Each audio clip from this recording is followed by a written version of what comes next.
Welcome to Reporter's Notebook, where we talk to the Washington Examiner's top journalists about the stories breaking on their beats. I'm Jim Antle, and I'm here today with Chief Congressional Correspondent Susan Ferrechio. Susan, it's been a busy time up on Capitol Hill. Senate Minority Leader Mitch McConnell has made Democrats an offer on the debt ceiling that it appears maybe they can't refuse. Are we out of the woods yet in terms of the debt limit hike extension yet, or is there still a lot of busy holiday season ahead of us on this? I think we're out of an immediate threat of defaulting on our loans because Janet Yellen was warning Congress that if the Congress did not raise the debt ceiling by October 18th, that she really didn't have enough cash on hand, even on an emergency basis, to keep paying off loans and issuing essential payments to Social Security and other really important parts of the government. So we've seemed to reach an agreement where that will be postponed, that threat, for a couple of months. And it's really not a big agreement that they've come to. What it's sort of done is sort of papered over the big problem, which is that Republicans and Democrats aren't in agreement on raising the debt ceiling. And part of the reason behind that is that Democrats would like to spend an awful lot of money, trillions of dollars, on a big new social welfare program. So what they've done is push the agreement, the problem off, I should say, until December sometime. So this will buy them more time for Democrats to work on their own problems, and they have them with their big agenda, and it will just kind of quiet things down for a bit. And then this starts up all over again around the holidays, as you were saying, because at that point, a government funding patch runs out at the same time. So in December, Congress will have to be back in town working on this next fiscal cliff, which will be funding the federal government for fiscal 2022. That's not completed yet, but also a now expiring debt ceiling that will extend into December. And it just postpones the big mess. And this is very typical in Congress. I think we call this kicking the can down the road. And this is a very short kick. And it just, what it does, it just postpones everything, and not for very long. Senator Joe Manchin, they're not chasing him into the bathroom quite yet, but he has sort of been off message with some of the Democrat strategies, not only on the debt ceiling, but in terms of the top line number that they want to spend on their big social welfare package. Where are the centrists right now, since they are very important both in the House, but especially in the Senate, where you need every single Democrat to vote with the party for any of these things really to get done?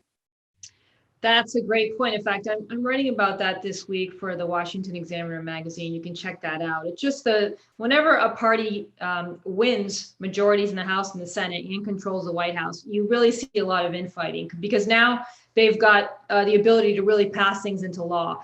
And their internal differences are highlighted. And that's what's happening here. The Democrats can't agree on the size, scope, cost of this social welfare spending package. And until they agree on it, the whole thing stalls, and the gulf is wide. Senator Joe Manchin, as you mentioned, really doesn't want to spend more than $1.5 trillion, which is a staggering amount of money. It's more than the annual federal budget, but that's his low limit. And the Democrats want to spend $3.5 trillion or more. They say that's not even enough. So their lowest number so far has been $3.5 trillion. Now, Joe Biden told them all, you guys need to come down to roughly $2 trillion. Democrats, that's going to be really tough. That's going to be really tough.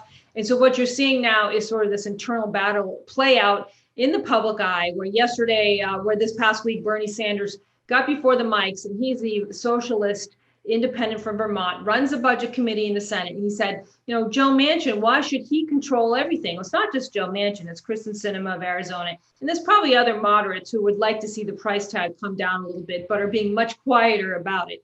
And then there are internal policy differences. Joe Manchin does not like the green energy policies that would eliminate fossil fuel use. He's no fan of that and wants to modify that considerably. Kristen Sinema is concerned with Medicare prescription drug price negotiations that could kill innovation and lower the number of new and life-saving drugs on the market.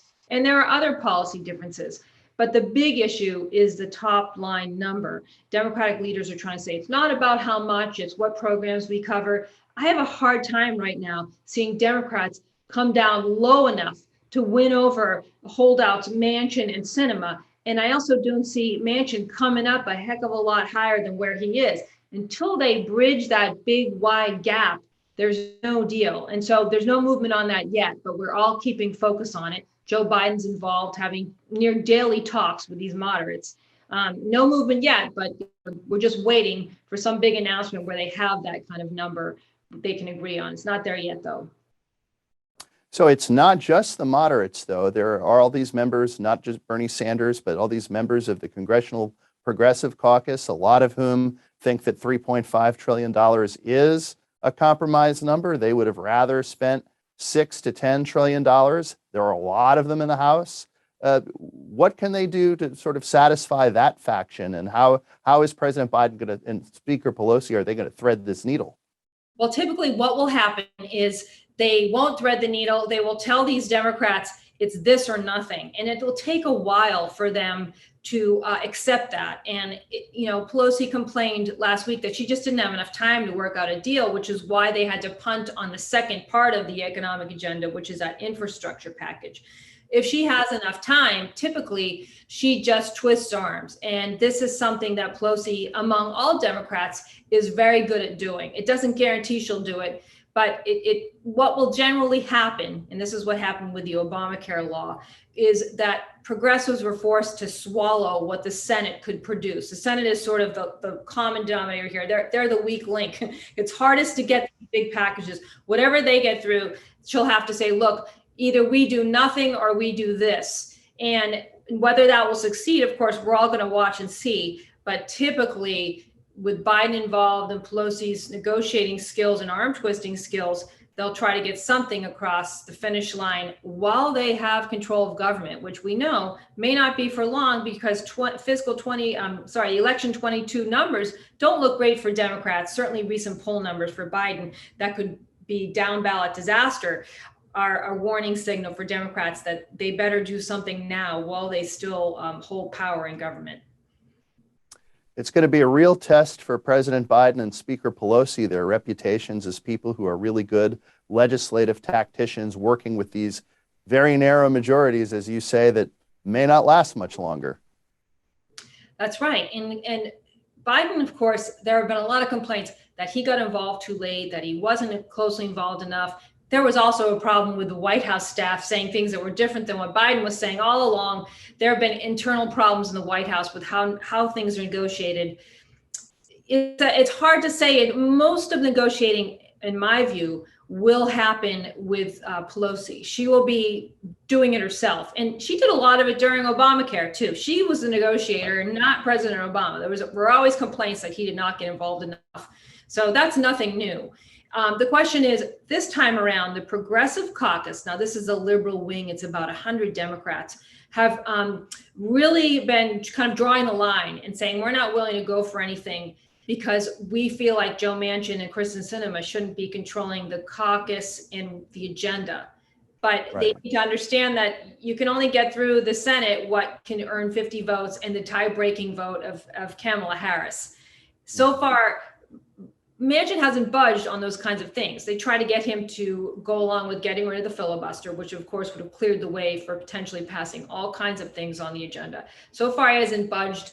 And he's again repeating his assertion that he will only go for 1.5 trillion. Now, he has signaled he knows there's some negotiating involved here. So that may not be his bottom line. I just don't see him, getting close to. If I had to guess right now what Democrats would think was a horrific compromise at this point, maybe they drop to 2.9 or 3 trillion down from the 3.5 and say, look what we're giving up. That's not going to work for Manchin. I think it's going to have to go even lower. And that's where Pelosi is going to have a really tough time selling this to her caucus. She's going to have to say, look, this is all we're going to get. Do you want to pass this and give a victory to the president, give a victory for our party, think about the things we can pay for with what we've got here, and then declare victory? Or do you want to say nothing? We were in charge. We got nothing done. We have no unity. We couldn't accomplish anything. She'll present those stark choices to her caucus. And in the past, this has worked. And it may not necessarily this time, because we've got a whole new crew here in Congress and who she was dealing with many years ago. But they'll also face that reality. Do we want to do something or do we want to do nothing? And generally speaking, Democrats will go for what they can get what they can get. That's what I think will happen. Mm-hmm. The art of the deal didn't end with Donald Trump, I suppose. No, absolutely not. No, the art of the deal is in Pelosi's office, which is always really interesting. Thank you, Susan. You can read Susan and the rest of the Washington Examiner's political team at washingtonexaminer.com.